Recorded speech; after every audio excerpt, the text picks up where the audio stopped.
자, 저한테 이런 사태가 발생했습니다. 코끼리를 냉장고에 넣어야 되는 사태. 코끼리를 냉장고에 넣어야 되는 방법을 인터넷에 찾아보면 어떤 얘기가 나오는지 아십니까? 냉장고 문을 연다, 코끼리를 넣는다, 냉장고 문을 닫는다.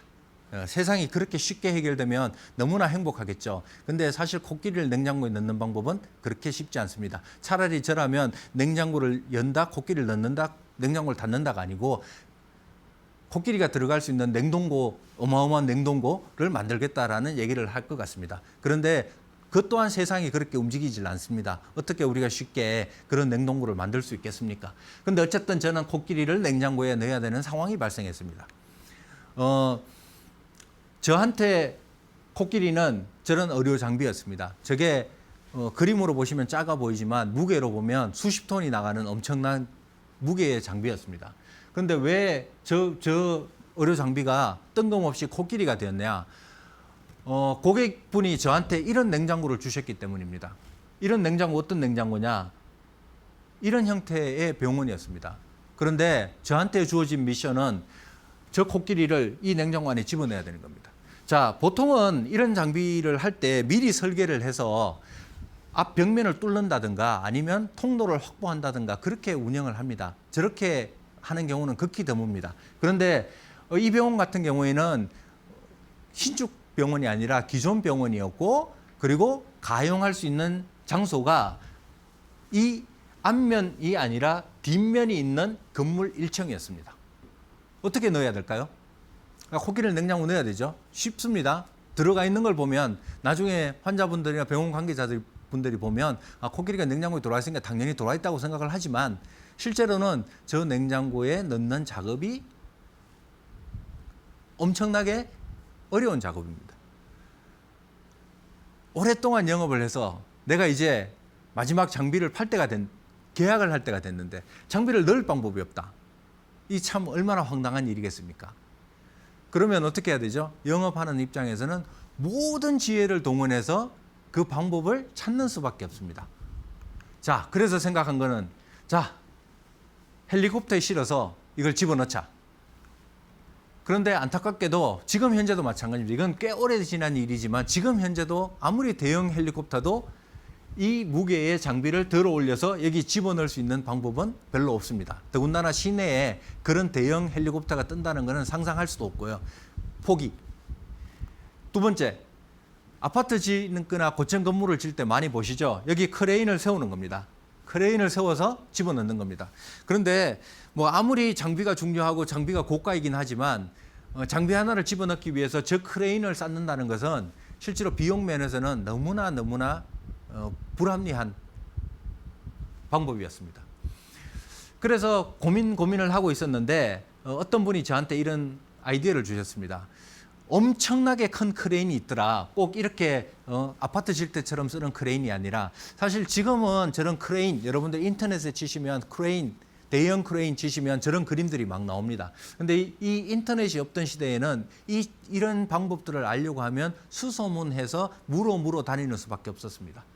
그래서 어쨌든 저는 한국에 몇 대 없는 저 크레인을 찾게 됐고 그 크레인이 이 도로 앞에서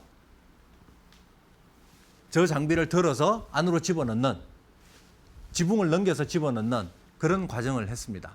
그런데 왜 이게 창의적이냐 그런 말씀을 드렸습니다. 다들 주변에서 안 된다고 포기하라고 했습니다. 사실은 포기하는 게 맞는 걸 수도 있었어요.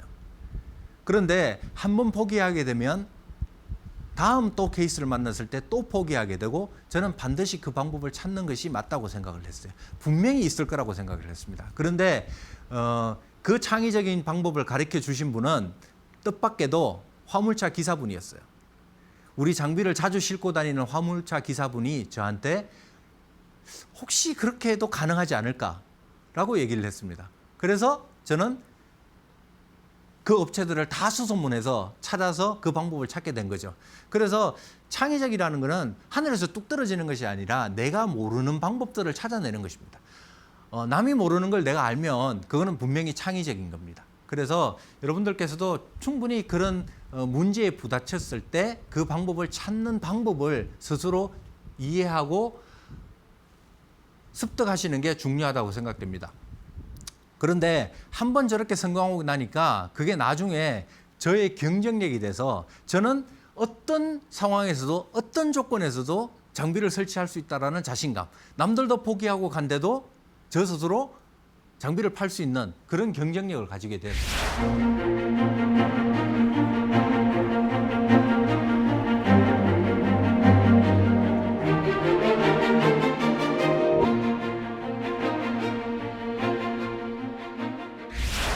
자, 네 번째로 전략에 대해서 말씀을 드리고 싶습니다. 영업은 사람을 상대로 하기 때문에 이 세상에 있는 모든 좋은 것들을 다 익히고 알아야지만이 그 효율이 올라가는 거라고 저는 생각이 됩니다. 그래서 영업에서 전략이 무진장 중요하다고 저는 생각이 됩니다. 여러분들 어떤 생각이 드십니까? 세상에서 제일 부지런한 영업자. 예전 같으면 박수를 받았을 세상에서 제일 부지런한 영업자입니다. 그런데 저는 조금 다르게 봅니다. 이제 세상이 바뀌었습니다. 과연 그렇게 부지런한 영업자가 영업을 잘 할까요? 이렇게 한번 생각해 보시죠. 영업은 성과로 판정이 됩니다.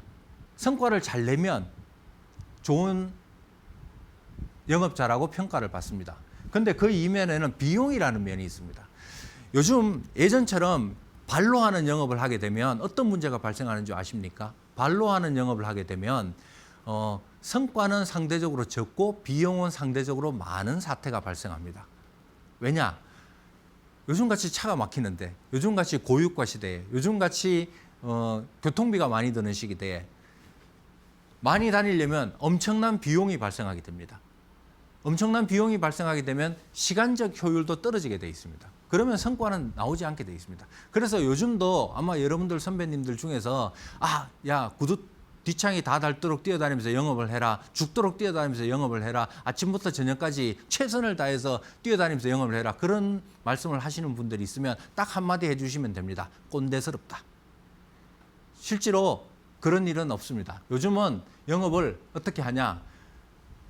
나의 능력과 컴퓨터의 능력을 결합시켜서 하시는 게 훨씬 더 효율이 좋습니다. 자, 여러분들이 갖고 계시는 스마트폰 하나만 하면 그 안에 들어있는 정보와 어플리케이션을 통하면 여러분들의 효율을 2배, 3배, 4배, 5배를 올릴 수 있습니다. 그런데 아직도 발로 뛰는 영업을 하시려고 합니까? 물론 고객을 만나는 건 중요합니다. 그렇지만 고객을 만날 때 얼마나 전략을 가지고 아까 말씀드린 통찰력과 창의력을 가지고 만나느냐가 중요하지 고객을 만나는 것 자체가 중요한 게 아닙니다. 요즘 고객들 다 바쁩니다. 여러분들 가셔서 고객들하고 여유롭게 커피 한잔 마시면서 이런 얘기 저런 얘기 하실 여유가 되십니까? 저는 그런 고객 없다고 봅니다. 예전에는 그랬습니다. 지금은 다 바쁜 시대에 살고 있습니다. 내가 저 사람하고 뚜렷한 목적 없이 앉아서 얘기를 한다? 근데 상대방이 주는 정보가 이미 내가 알고 있는 정보다? 그런 영업사원들은 환영받을 수가 없습니다. 자, 복잡한 그림 같죠? 지금 현재 영업하시는 분들이 사용할 수 있는 툴들입니다. 데이터 분석하는 툴들, 세계적으로 유명한 회사들이 가지고 있는 어마어마한 툴들을 가지고 있습니다. 마케팅 하는데도 예전처럼 그냥 이메일 보내서 마케팅을 하는 것이 아니라 정말 타겟화된 마케팅을 할 수 있는 툴들이 어마어마하게 돼 있습니다. 그리고 마케팅 그 자체도 오토메이션 될 수 있습니다. 예전처럼 이메일을 뿌리는 게 아니라 정확하게 타겟팅된 이메일을 뿌릴 수 있고요. 여러분들이 이메일을 뿌려서 고객들이 반응을 해오면 심지어 요즘은 기계가 자동으로 거기에 대해서 대답을 하게 돼 있습니다. 여러분들 아시는지 모르겠지만 제가 고객한테 전화를 걸 때 언제 걸까요? 예전에는 감이 좋았습니다. 이분이 9시에 출근하고 9시 30분까지 미팅을 하고 잠깐 브레이크를 가지고 일을 다시 시작하고 그러면 내가 9시 30분 정도에 전화를 거는 것이 맞겠다. 이런 게 현명한 영업사원들이 하는 행동이었습니다. 그렇지만 지금은 기계가 이 고객은 몇 시에 전화를 걸어야지 잘 통할 수 있다는 걸 다 알려주는 세상이 됐습니다. 그런데 여러분들 아직도 여러분들 감에 의존하실 겁니까?